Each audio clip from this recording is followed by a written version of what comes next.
Hello and welcome back to my channel. My name is Lynn Fairchild and I like to do many different things.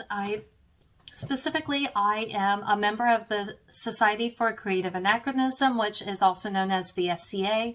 I like to focus on 16th century Blackwork embroidery, which is also known as double running stitch or Holbein stitch.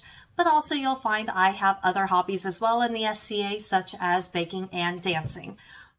For today, I wanted to share with you one of my past projects. I am doing a few different videos showing some of my past projects to help show where I started, where I graduated from there, and if you follow my channel, you will find how some of my embroidery looks now compared to when I first learned embroidery. And so when I was 16 years old, I already knew how to do cross-stitch embroidery. I took a Blackwork embroidery class at a local SCA event and found that the Blackwork embroidery, when I did cross stitch, I would do my cross stitch, which is just X's on the front, and then you outline the pattern.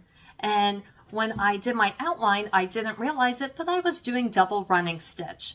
And what that is you have a starting place, and then you go in, out, in, out, and out to the end of your pattern. And then you go back the way you came, hence double, because it's two, one way, and then you go back the way you came, and then it ends up creating a reversible pattern. So the back side is the same as the front side. So there are two forms of Blackwork embroidery. There is the earlier form, which is the form that I like to focus on, which is the double running stitch, also known as Holbein stitch. The later form is a circular floral type design where you have prick and pounce, and then you trace the pattern onto your fabric with ink, and then you just embroider over that. But what I like to do is counted stitch, and so depending on the fabric and what I'm making, if I'm doing cuffs, for example, I will count maybe every third hole. But if I'm doing a whole sleeve, it'll probably be every fifth hole. Otherwise, I will be embroidering forever, and I am not a patient person. So this is Blackwork embroidery, also known as Holbein stitch. It's known as Holbein stitch based on Holbein the Younger, who was a portrait artist in King Henry VIII's court. King Henry VIII is the famous English king with the 6 wives. Divorced, beheaded, died. Divorced, beheaded, survived. And just in the last 10 years of Holbein's life, it is estimated that he painted over 150 portraits. And a number of these, about 30 that I have found so far, have Blackwork embroidery in it, whereas other artists at this time in between 1500 and 1550 only had maybe painted maybe 1 or 2 portraits with Blackwork in it, and he did at least 30 out of 150 with Blackwork, which is why it's known as Holbein stitch. But I digress. So one of my past projects is I made a coif for my daughter, and this is a flower pattern that I made based on a couple different historical flower patterns, and then I made a diamond pattern to go around that, and that is also based on another coif that existed in the 16th century. So this is definitely one of my earlier projects, and the reason why I say that, when I first learned Blackwork, I used, just imagine, cross-stitch fabric with embroidery floss, and I would pull one strand out, and then that one strand, because it's embroidery floss, it was twisted, it would get twisted in on itself and get coiled up, it would get knotted, and then it was very difficult to get the knot out, and so my backside was never quite as pretty as I wanted it to be. So that's when I graduated to Gutermann silk thread, and that is this. It is thin, but it's machine washable.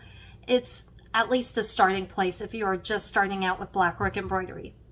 One of the things I did with this coif here is on the very bottom, I have a lucette cord that I had braided and made that as the drawstring. Again, I made this for my daughter. And this is the inside here. One of the things I was recently asked is how long does it take me to do Blackwork?